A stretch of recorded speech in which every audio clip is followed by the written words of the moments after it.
धन्यवाद।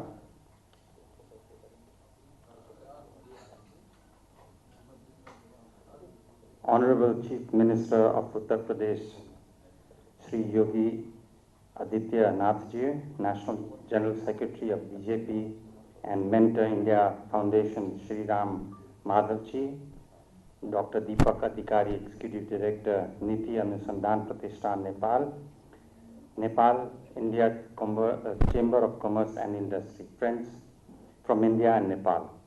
First of all, I would like to thank the organizer for the invitation. I feel honored to participate in the program, and I'm delighted to be here to share my views on Nepal-India bilateral dialogue, Nepal-India cooperation for mutual growth and prosperity. I'm happy to share the experiences that Nepal has got political stability. We have promulgated a new constitution in 2015 through the Constitution Assembly of Elected People's Representative. Our new constitution largely reflects the democratic and inclusive aspiration of people of Nepal. I also recall here, while promulgating the new constitution, the then Prime Minister of Nepal, late Sushil Koirala, had promised amendment of few articles of the constitution. We have not changed that commitment. It institutionalizes federal democratic republic ideas for which 3 generations of Nepali people have fought for the cause. It is very well laid a solid foundation for our nation in its endeavor to secure a prosperous future for all its citizens, irrespective of their identities and geographic locations. I should emphasize that the new constitution is indeed a document of broader consensus. I was born, brought up and educated in academic institution of Varanasi, Uttar Pradesh. My ancestors, particularly my grandfather, Krishna Prasad Koirala, and my father, B.P. Koirala, first democratically elected Prime Minister of Nepal, fought for a long time for democracy. Nepalese students who participated in India's independence movement in Varanasi and Calcutta were the ones who led Nepal's struggle for democracy in the late 1940s. Here I do recall that profound speech given by Honorable Prime Minister of India, Shri Narendra Modi, in 2014 in the Constitution Assembly of Nepal, where Mr. Modi proposed 3 levels of connectivity between Nepal and India: highway, highway, and transway, the HIT component. Similarly, I am highly impressed by the ideas of spiritual tourism of Honorable Chief Minister of UP, Shri Yogi Adityanath, in the meeting yesterday. His Excellency rightfully suggested some possible dharmic routes like Pashupatinath to Vishwanath, Gorkha to Gorakhpur, Dang to Balrampur, Vindhyavasini to Vindhyavasini, etc. He also suggested cooperation in the field of education, health, and overall social and cultural domains. Nepal and India do enjoy socio-cultural intimacy for centuries, as both of them have the same cultural and civilizational roots. However, the open border also means a cross-border security problem, underworld business, child and trafficking in women, fake currency, narcotic drugs, and illegal activities not only in Nepal and India but also in the entire South Asia. Also today, these issues have been raised by the Government of India in BIMSTEC meeting held in Delhi. Nepal and India can work together for cross-border connectivity, not as a barrier, but as bridges for people-to-people connectivity. I'm really enlightened hearing all the discussions in the last 2 days session in Nepal-India bilateral dialogue, Nepal-India cooperation of mutual growth and prosperity. Again, I would like to thank you for the organizing team for organizing this wonderful program. We have learned lots and are enlightened. Thank you very much. Thank you, sir. I'll now request Shri Ram Madhav, Member Board of Governors, India Foundation and National General Secretary, Bharatiya Janata Party, to address the gathering.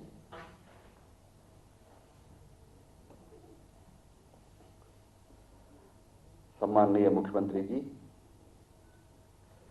Shri Shashank Koirala, Captain Alok Bansal,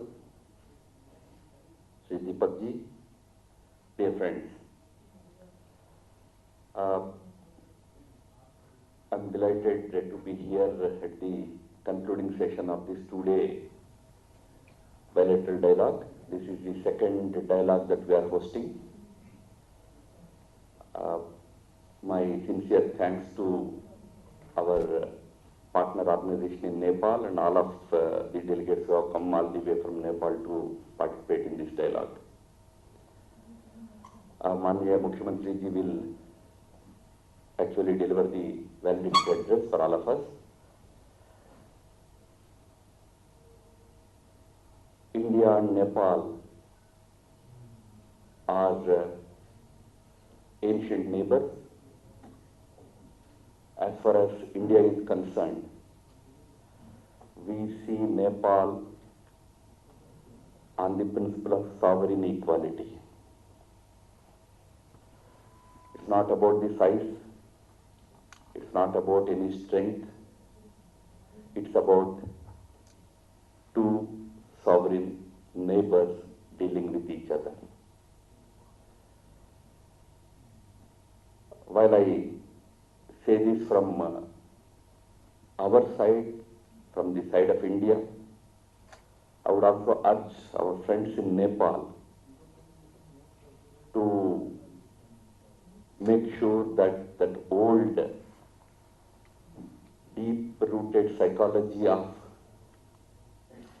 smallness and this whole idea of landlockedness, it should be given up. Shashank ji has talked about highways, etc. Our Prime Minister talks about the concept of HIRA. Highways, railways, and airways. In the era of HIRA, no country can treat itself, much less feel itself to be locked in any way. We need to leave that mindset and psychology behind. India is keen that together we grow. Our development model is based on two principles. Number one, neighborhood first. We want our relations with our neighbors to be based on mutual trust and based on sound understanding. Number two, which is equally important, is the principle of together we grow. Together we grow means when India grows, India becomes stronger, the benefits of it should accrue to all our neighbors. That is our thinking. India is one of the fastest growing new economies in the world. We have reached the size of $3 trillion today. India is world's fifth largest economy. And with an ambitious growth trajectory, we want to reach $10 billion by 2030. This rise of India, our effort will be to ensure that it should help all our neighbors. Geopolitics, geoeconomics sometimes entice us in different directions. Nothing wrong in that. When we say, together we grow, just as India reserves its right to have its own plans for its development, so will Nepal be. You have your plans, you have your programs for the development of your country. But when we do that, while we do that, this principle of together we grow, meaning when I grow, it should benefit you. When you grow, it should benefit me. It should help me. If that principle can become the basis will help our two countries. Friends, I would conclude by just highlighting one small issue. There was a discussion about the democracies, how we can learn from each other and all. I was discussing with Mannya Mukhyamantri just a little while ago. As far as the democratic situation is concerned, probably we both are in a similar kind of situation with very strong ruling parties and less strong, less united oppositions. But that is an internal matter of each of our countries, Nepal's internal matter and India's internal matter. But we also face, as democracies, several other issues. We have to deal with the sentiments of our populations carefully. We have the issues of refugees in our neighborhoods, whether the neighborhood of Nepal or the neighborhood of India, have situations where certain minorities become refugees and try and seek shelter in our neighborhoods. We need to look at them differently. India has a policy with respect to the minorities who come from its neighborhoods. We see an obligation on us to help them, support them, and give necessary support to those refugees. I feel that Nepal also has to look at those refugees from humanitarian angle, which has been the tradition of Nepal also. Friends, it's a great conference. As I said, geopolitics, geoeconomics might encourage us, entice us in different directions, but at the end of it, unlike our relations with many other countries, the relationship between India and Nepal is a natural relationship. When I say natural, here, when you cross either side of the border, you just don't feel that you are in any alien country. You feel as much as though you are in your own country, because we are linked, are divided not by political borders, but we are linked by a strong civilizational history and connect. That makes us civilizational cousins. We are two nations, one civilization. So that is the strongest bond which ensures the permanent friendship between our two countries. Political regimes change, the relationship goes up and down, but the relationship at the people-to-people level will ever remain strong and permanent, because as I said, it is a natural relationship. It is not something we are artificially creating between two countries. With that spirit, I hope this conference will help strengthen our bilateral ties. Thanks to all of you. Namaskar. धन्यवाद राम माधव जी। अब मैं निवेदन करूंगा हमारे मुख्य अतिथि सम्मानीय योगी आदित्यनाथ जी उत्तर प्रदेश के मुख्यमंत्री से कि आपको उद्बोधित करें।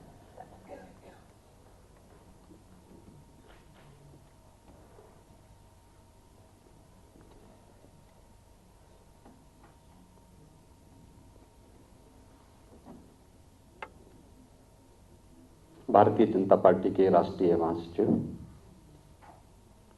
माननीय श्री राम माधव जी, नेपाली कांग्रेस के महासचिव माननीय डॉक्टर शशांक कोराला जी,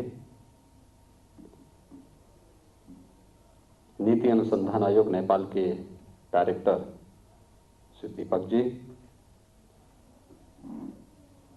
भारत नेपाल द्विपक्षीय संवाद से जुड़े हुए सभी उपस्थित महानुभाव, मैं आप सबका सबसे पहले तो उत्तर प्रदेश की राजधानी लखनऊ में हृदय से स्वागत करता हूं। मैं अभिनंदन करता हूं उन सभी महानुभावों का जिन्होंने भारत और नेपाल के बीच में इस संवाद को स्थापित करने की पहल की है। एक बेहतर पहल है, क्योंकि जब भारत और नेपाल की बात होती है तो एक बात सबके सामने आती है कि भारत भी और नेपाल भी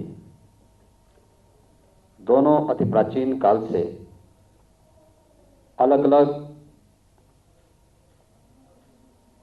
एक संप्रभु संपन्न राष्ट्र की इकाई के रूप में कार्यरत रही हैं। यानी अगर आप मनुष्य के रूप में इसकी तुलना करें तो शरीर तो दो हैं, लेकिन हमारी साझी सांस्कृतिक विरासत हम सबको एक आत्मा के रूप में आपस में जोड़ती है। और ये हम सब का जो जुड़ाव है, मैं इन्हीं सब संभावनाओं को लेकर के अक्सर इस बात को कहता हूं कि कौन ऐसा नेपाल का नागरिक है जो अपने 4 धामों की यात्रा के लिए जब जाना चाहता है तो भारत के अंदर 4 धामों की ओर देखता है, और कौन ऐसा भारतीय है जिसे जब कभी हिमालय के दर्शन करने होते हैं और नेपाल से जुड़े हुए उन पवित्र सिद्ध स्थलों, शक्तिपीठों के साथ वह अपनी आध्यात्मिक पिपासा के लिए जानना चाहता है, तो उसे पशुपतिनाथ, मुक्तिनाथ या फिर उन शक्तिपीठों की शरण में जाना पड़ता है। स्वाभाविक रूप से ये जो आध्यात्मिक और सांस्कृतिक हमारा संबंध है, एक सांझी विरासत का हिस्सा है। इसके मार्ग में राजनीति बाधक नहीं होनी चाहिए, और इस दृष्टि से ये परंपराएं हजारों वर्षों से चली आ रही हैं, और हजारों वर्षों की इस समृद्ध आध्यात्मिक और सांस्कृतिक विरासत का प्रतिनिधित्व हम सबको वर्तमान में करने का अवसर प्राप्त हुआ है। तो हम सब की भी जिम्मेदारी बनती है कि हम इस सांझी विरासत को उसी मजबूती के साथ आगे लेकर के चलें, क्योंकि जब दोनों देशों की बात होती है तो दोनों देशों के हित एक दूसरे के हित के साथ जुड़े हुए हैं, और उन एक दूसरे के हितों के साथ जुड़ने की ये कामना हर एक भारतवासी चाहता है कि नेपाल समृद्ध हो, सुखी हो, अपनी संप्रभुता की रक्षा करते हुए विकास के कुछ नए प्रतिमान स्थापित करें, अपनी समृद्धि की उन नई ऊंचाइयों को छुएं। और भारत भी अगर समृद्ध होता है, सुरक्षित होता है, तो आधा नेपाल भारत के अंदर बसता है, तो स्वाभाविक रूप से उन सब की समृद्धि से नेपाल में भी वो समृद्धि उस रूप में जाती हुई दिखेगी। और इस दृष्टि से मैंने आपको इस बारे में अक्सर मैं कहता हूं कि नेपाल के लिए तो भारत की जो सबसे बड़ी 2 आबादी के राज्य हैं, उत्तर प्रदेश और बिहार, ये दोनों नेपाल से सटे हैं। एक बहुत बड़ा मार्केट है, 130 करोड़ की आबादी का भारत, इसमें एक बड़ी आबादी ऐसी है जो चाहता है नेपाल में पशुपतिनाथ जी का दर्शन करना, मुक्तिनाथ जी का दर्शन करना, मां जानकी के मंदिर में जाकर के वहां दर्शन करने की अभिलाषा रखता है, या नेपाल से जुड़े हुए उन सभी पवित्र स्थलों में जाकर के स्पिरिचुअल टूरिज्म के लिए एक बहुत बड़ा स्कोप नेपाल के अंदर इस क्षेत्र में उपलब्ध होता हुआ दिखाई देता है। दूसरा, नेपाल का हर व्यक्ति जिस विश्वसनीयता के साथ काम किया है, मैं इस बात को अक्सर मानता हूं और आज से नहीं, हजारों वर्षों से विरासत चली आ रही है। भारत के अंदर परिवार का सबसे विश्वसनीय सदस्य को कोई माना जाता है तो नेपाल से जुड़ा हुआ व्यक्ति माना जाता है। यानी एक आम भारतीय के परिवार में ये एक व्यवस्था है कि नेपाल से, अगर नेपाल का व्यक्ति है तो हर व्यक्ति मान लेता है कि बहुत विश्वसनीय है, हमारे परिवार का सदस्य है। इससे बड़ा विश्वास दूसरा नेपाल के लिए अर्जित करना जो भारत के अंदर से हासिल है, और भारत में उत्तर हो, दक्षिण हो, पूरब हो, पश्चिम हो, हर एक ओर उसे विश्वास प्राप्त है। इन सभी विश्वासों पर टिकी हुई है हम सबकी साझी विरासत, जो नेपाल और भारत को एकजुट करता है। हम सब उन कारकों को चिन्हित करें जो हम सबके संबंधों में बाधक बनती है। नेपाल अपने आप में एक बहुत बड़ा पावर सेंटर बन सकता है, हाइड्रो पावर का एक बहुत बड़ा सेंटर बन सकता है, बहुत बड़ा केंद्र बन सकता है, सोलर एनर्जी का एक बहुत बड़ा केंद्र बन सकता है। नेपाल अपने आप में टूरिज्म का एक बहुत बड़ा हब बन सकता है। हमें इन संबंधों को और इस समृद्धि को प्राप्त करने के मार्ग में बाधक उन सभी तत्वों को चिन्हित करके हर एक स्तर पर संवाद बना करके इस समस्या के समाधान का मार्ग निकालना ही होगा। मीडिया के लोग आपस में मिलकर के इस कार्य को कर सकते हैं, ये ट्रेड टू ट्रेड हो सकता है। यहां पर हम लोग, जैसे यहां पर इस द्विपक्षीय संबंधों की बातचीत यहां पर प्रारंभ हुई है, एक कार्यक्रम, एक इंटरेक्शन से प्रारंभ हुआ है। एक जमी हुई बर्फ अपने आप पिघलती हुई दिखाई देगी, और कहीं कोई जड़ता होगी तो जड़ता अपने आप दूर होती हुई दिखाई देगी। एक बहुत बड़ा कार्य, एक लंबे समय तक अगर मानवता के कल्याण का मार्ग प्रशस्त कहीं से होना है तो हिमालय से समुद्र पर्यंत तक जो ये विस्तृत भूभाग है यहीं से प्रारंभ होगा, और इसमें भारत और नेपाल की बहुत बड़ी भूमिका होने वाली है। हम अपनी उस भूमिका को पहचानें, उस भूमिका को लेकर के आगे बढ़ें, और ये संबंध बहुत अच्छे ढंग से आगे बढ़ सकते हैं। हमारे देश के यशस्वी प्रधानमंत्री आदरणीय नरेंद्र मोदी जी ने अपने नेपाल की पहली विजिट में विश्वनाथ से पशुपतिनाथ तक जोड़ने की एक व्यवस्था बनाई, और बस सेवा आज भी चल रही है दोनों देशों के बीच में।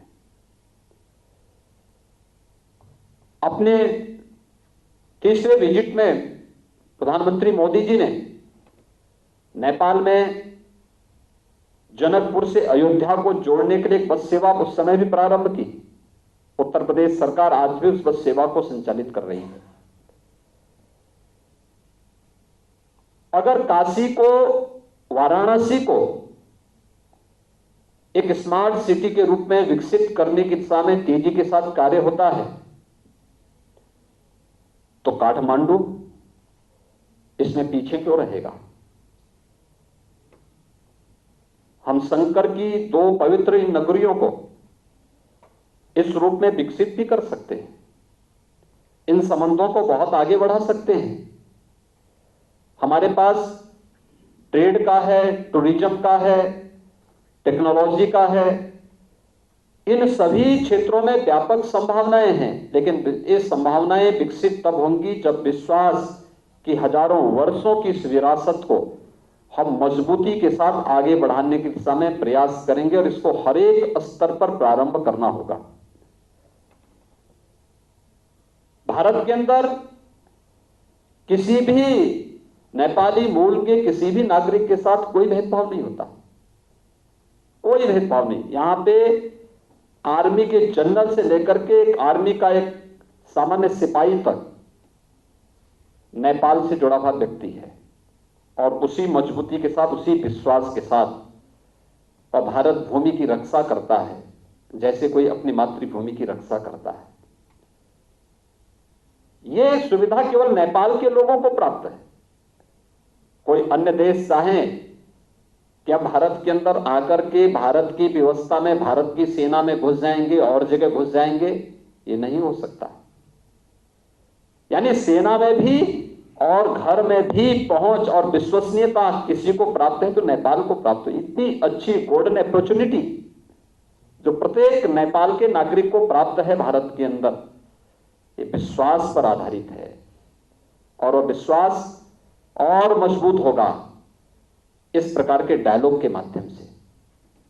क्योंकि जब भी यह विश्वास कहीं खंडित होगा और जैसा कि समय समय पर कुछ निहित स्वार्थी तत्वों के द्वारा प्रयास किया जाता है, तो मुझे लगता है इसका खामियाजा हजारों वर्षों की विरासत को भुगतना पड़ेगा। हमारी आने वाली पीढ़ियों को पर इसका प्रभाव पड़ेगा। एक दूसरे के विकास पर और एक दूसरे की सुरक्षा पर इसका खतरनाक प्रभाव पड़ेगा।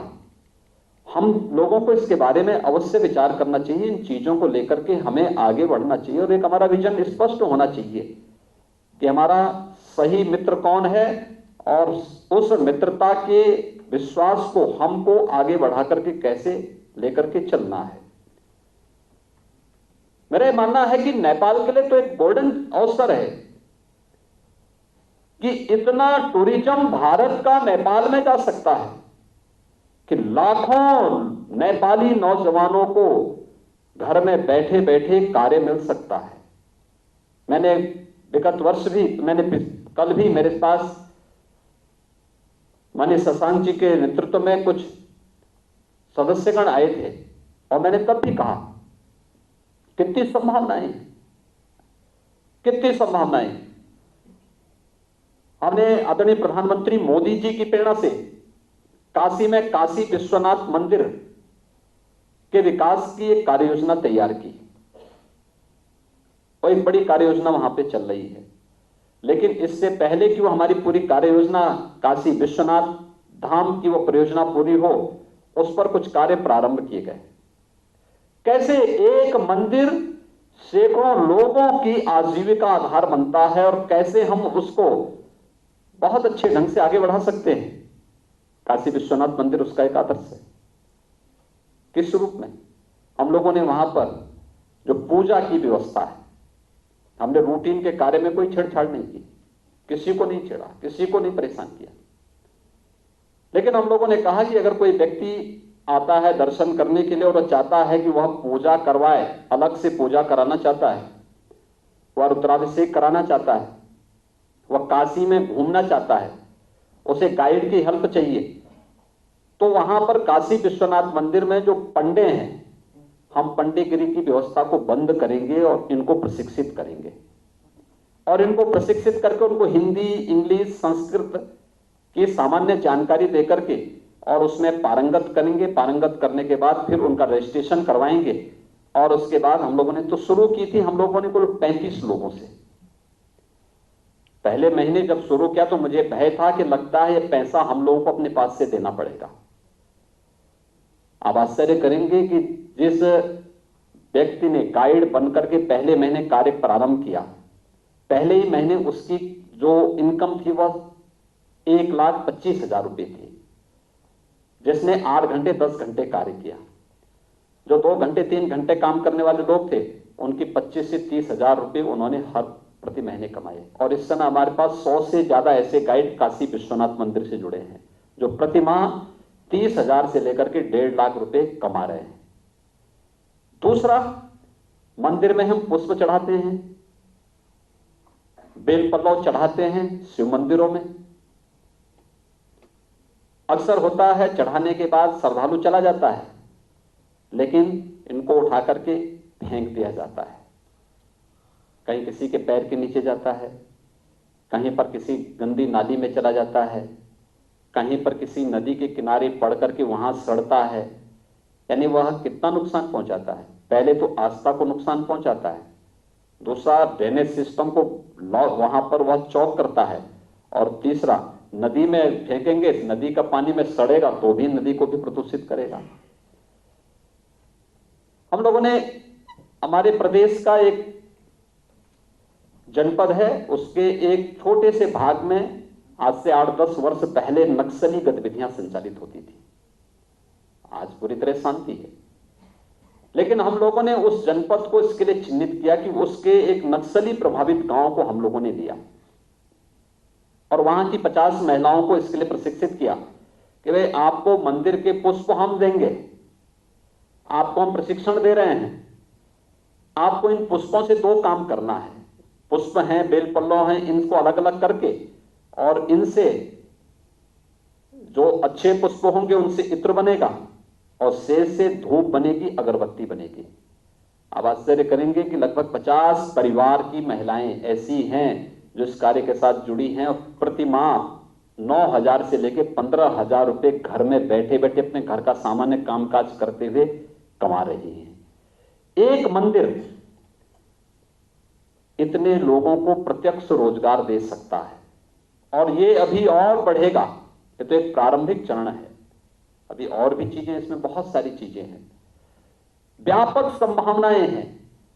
और मुझे लगता है कि नेपाल में इस प्रकार से पौराणिक और ऐतिहासिक परंपरा के साथ जुड़े हुए हजारों ऐसे आध्यात्मिक और सांस्कृतिक केंद्र हैं जिनको हम स्पिरिचुअल टूरिज्म के साथ जोड़ करके सामान्य जो तीर्थाटन की दृष्टि आ रहा है वो जाके अपना दर्शन करके अपना पूजा कर सकता है। जिसको गाइड की आवश्यकता है, जो वास्तव में एक टूरिस्ट के रूप में जाना चाहता है, उसके लिए भी हम उस प्रकार की सुविधा वहां पर उपलब्ध करा सकते हैं। रेस्टोरेंट खुलेंगे, होटल खुलेंगे।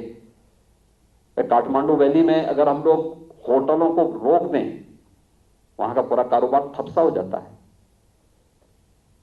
ये अपने आप में टूरिज्म का एक बहुत बड़ा माध्यम है और ये चीजें ढेर सारे लोगों को रोजगार के साथ जोड़ता है और ये चीजें बहुत अच्छे ढंग से आगे बढ़ती हैं। हम एक मंदिर के माध्यम से ये कार्य कर सकते हैं और नेपाल में तो जहां कहीं भी आप जाएंगे कोई ना कोई पवित्र देवस्थल वहां पर मौजूद है, शक्तिपीठ मौजूद है, पौराणिक और ऐतिहासिक पृष्ठभूमि से जुड़ा हुआ धर्मस्थल वहां मौजूद है। प्राकृतिक सुंदरता के कारण टूरिज्म को बहुत सारी सुविधाएं वहां दे सकते हैं। हाइड्रो पावर का एक नया हब के रूप में उसको विकसित किया जा सकता है। नेपाल के अंदर की कनेक्टिविटी को और बेहतर बना करके हम इसको और अच्छे ढंग से आगे बढ़ा सकते हैं।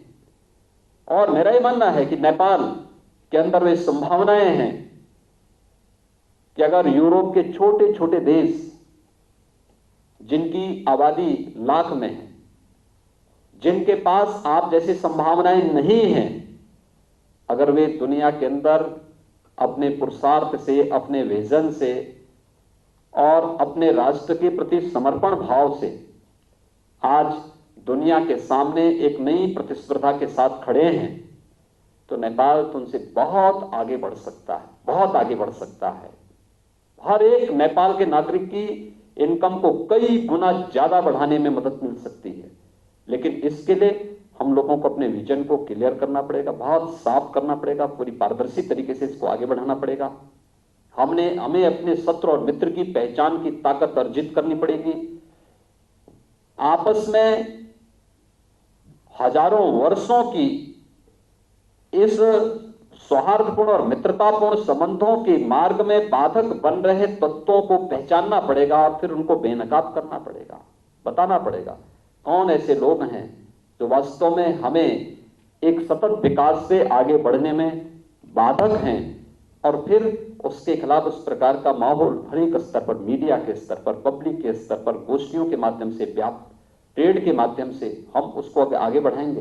बहुत अच्छी स्थिति में नेपाल आगे बढ़ सकता है और मुझे विश्वास है कि नेपाल की आज की पीढ़ी पिछले 20 वर्षों में बहुत कुछ झेल चुकी है।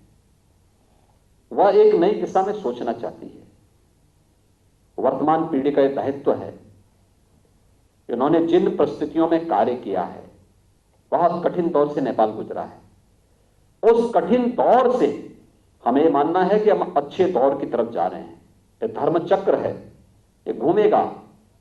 अब हमें अच्छाई की ओर जाना है और उस अच्छाई की ओर जाने की दिशा में जो एक बेहतर प्रयास हो सकता है, यह बायलैटरल डायलॉग उसका एक बेहतर माध्यम बन सकता है। मैं इसके लिए माननीय राम माधव जी को, दीपक जी को, शशांक जी को, नेपाल और भारत से जुड़े हुए अपने सभी मित्रों को जिन्होंने इस डायलॉग को आगे बढ़ाने का प्रयास किया, क्योंकि मैं बीच में इस बात को देख रहा था कि कहीं बीच में एक बर्फ जमी है, लोग उस पर अभी बहुत वो नहीं कर रहे हैं। लेकिन मुझे अच्छा लगा कि ये प्रयास फिर से आगे बढ़ा है मैंने लगभग 1.5 वर्ष पहले उत्तर प्रदेश से कुछ पत्रकारों को भेजा था नेपाल में, और मैंने कहा भी देखो आप वहां जाइए, वहां की मीडिया के लोगों से एक बार मिलिए, और मैन टू मैन इंटरेक्शन होना चाहिए। वहां पर मीडिया का मीडिया के साथ इंटरेक्शन होना चाहिए। सही तथ्यों को आप भी बताइए, फिर उनको यहां लेके आइए। वहां से आए थे लगभग 25 के आसपास पत्रकार नेपाल से आए थे। गोरखपुर, वाराणसी, प्रयागराज, लखनऊ और अयोध्या अन्य स्थानों पर घूम करके, देख करके, यहाँ के ट्रेड के साथ भी उन्होंने बातचीत की, यहाँ पर नेपाली मूल के लोगों के साथ भी उनकी बातचीत हुई, यहाँ पर टूरिज्म की संभावनाओं को उन्होंने देखा, यहाँ पे मीडिया के साथ उनके इंटरेक्शन हुए, अलग अलग तबके के साथ उनकी बातचीत हुई। फिर वे लोग वापस गए, बहुत अच्छा मैसेज लेकर के गए। भारत से फिर लोग गए, ये अच्छा मैसेज लेकर के आए। ये कार्यक्रम आगे बढ़ना चाहिए। पिछली बार नेपाल से जुड़े हुए, ट्रेड से जुड़े हुए, उनके ट्रेड एंड इंडस्ट्री से जुड़े हुए उनके जो एसोसिएशन है उनसे जुड़े हुए लोग भी यहां पर आए थे और अच्छे ढंग से इस कार्यक्रम को आगे बढ़ाने में मदद मिली थी। मुझे लगता है कि बहुत संभावनाएं हैं, बहुत संभावनाएं, अनगिनत संभावनाएं हैं, असीम संभावनाओं को आगे बढ़ाने की आवश्यकता है। मैं आप सबका एक बार फिर से हृदय से धन्यवाद देता हूं, आप सबका अभिनंदन करता हूं और विश्वास करता हूं कि बायलैटरल डायलॉग निरंतर आगे बढ़ करके भारत और नेपाल के संबंधों को उन नई ऊंचाइयों तक पहुंचाएगा जो दोनों देशों को दुनिया के अंदर एक समृद्धि की उन ऊंचाइयों तक पहुंचाने में मदद करेगा जो दोनों देशों के नागरिकों के हितों में होगा। आप सबका हृदय से अभिनंदन, धन्यवाद, जय हिंद।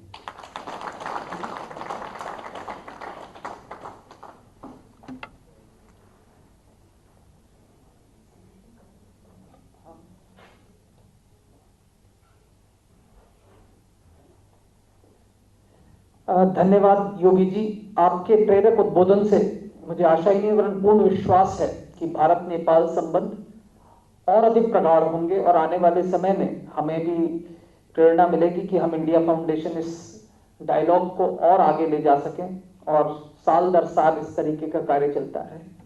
इससे पहले कि मैं श्री दीपक अधिकारी जी से निवेदन करूं कि धन्यवाद ज्ञापन दें, मैं चाहूंगा कि इस डायलॉग में हिस्सा लेने वाले सभी डेलीगेट्स का सम्मान करा जाए। तो मैं सर्वप्रथम निवेदन करूंगा कि नेपाल से आए हमारे जो डेलीगेट्स हैं वो एक एक करके मंच पर आए। सबसे पहले मैं श्री राजकिशोर सिंह जी, जो राजकिशोर यादव जी, सर्वप्रथम मैं श्री शशांक कोइराला जी, जो सेक्रेटरी जनरल हैं नेपाल कांग्रेस के और नेपाल की संसद के सदस्य हैं, उनसे निवेदन करूंगा कि जी से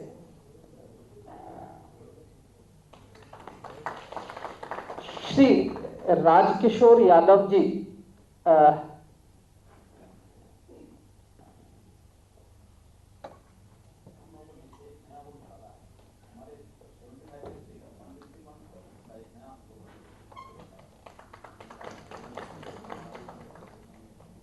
Shri Rajkishore Yadav ji, member house of representative federal parliament, former cabinet minister Nepal, member of presidium of Rashtriya Janata Party Nepal.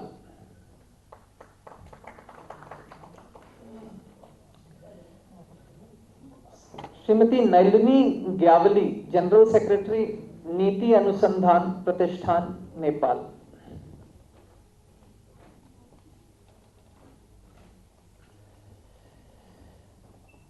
Doctor Ramesh Kumar Dhungel, executive chairman, Lumbini college of Buddhism and Himalayan studies Nepal.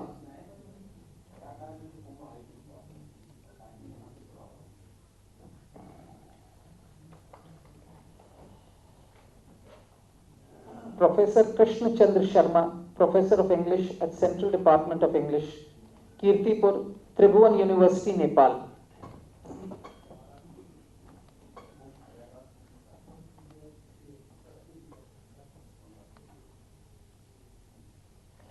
Shri Deep Kumar Upadhyay, former minister and former ambassador of Nepal to India.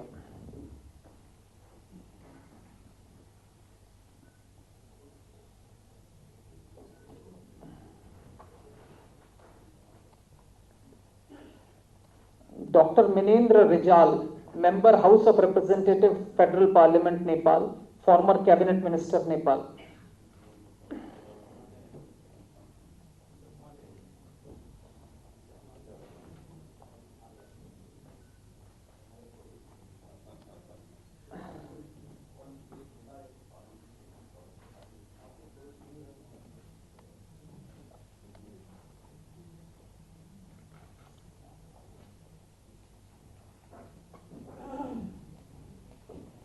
Shri Krishna Aniruddha Gautam, political analyst, columnist, and former advisor to the Prime Minister of Nepal.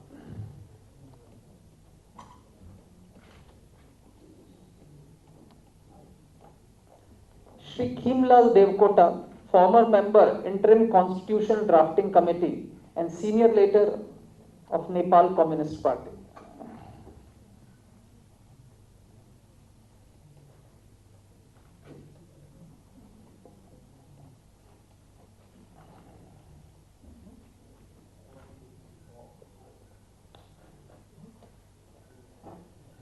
Dr. Preeti Kumari Mandal, Assistant Professor, Faculty of Education, Tribhuvan University, Kirtipur, Nepal.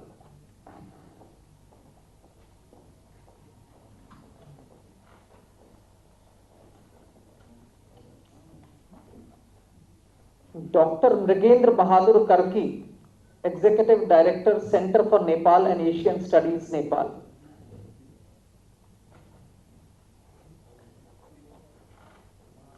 Major General Binoy Basniat, Nepal Army.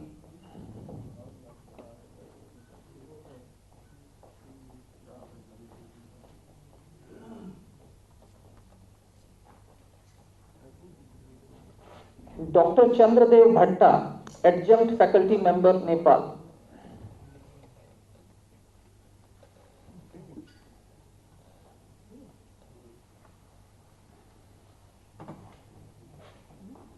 Sri Ramesh Kharel, former DIG, Nepal Police.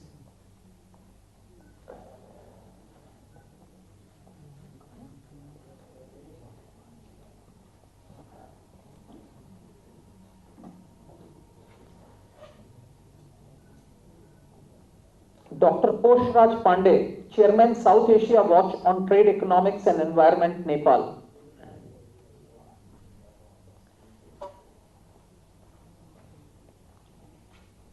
Shri Ravi Shankar Sanju, former Joint Secretary, Ministry of Industry, Commerce and Supply, Nepal.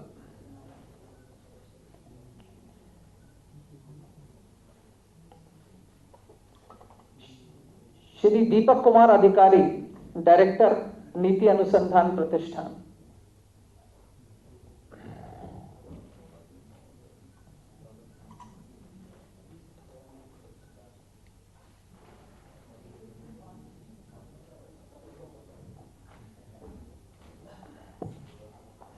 Professor SD मुनि, मैं भारतीय delegate से निवेदन करूंगा कि आइए।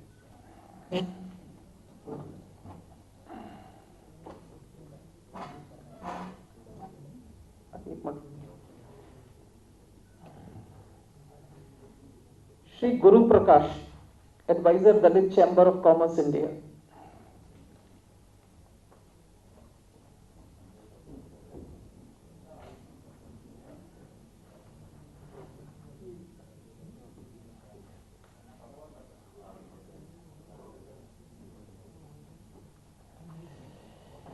Shrimati Nisha Taneja, professor, Indian council of research on international economic relations.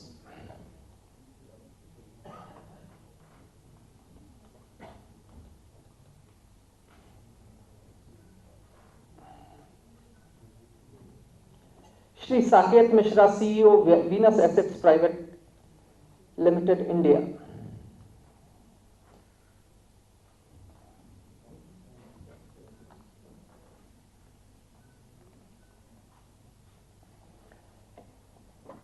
अंत में आलोक बंसल,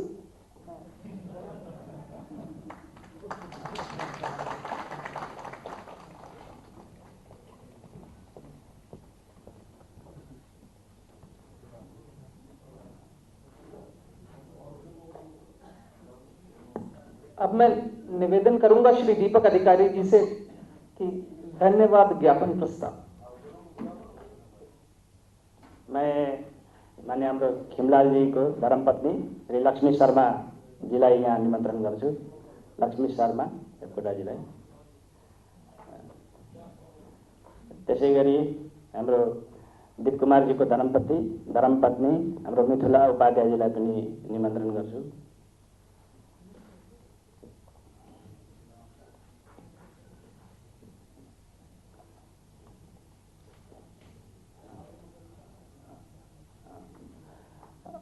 और श्रीमान वेद प्रकाश जी,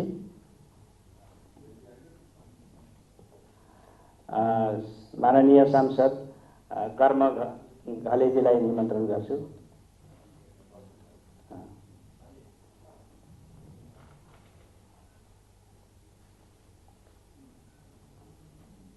मान्यवर शशाङ्कजीका सहयोगी हाम्रो भरत तिवारीजीलाई पनि म निमन्त्रण गर्छु।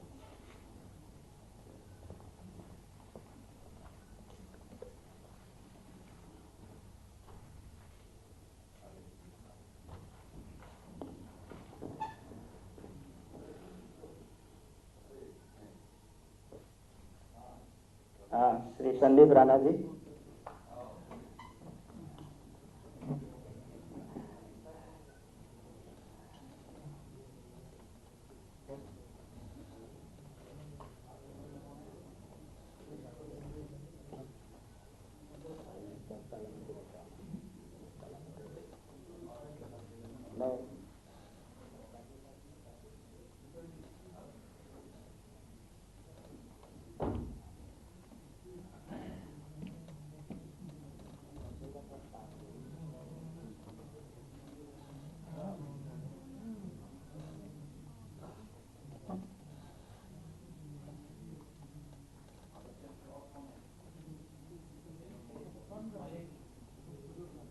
हमारे इंडिया फाउंडेशन के सहयोगी सतेज त्रिपाठी और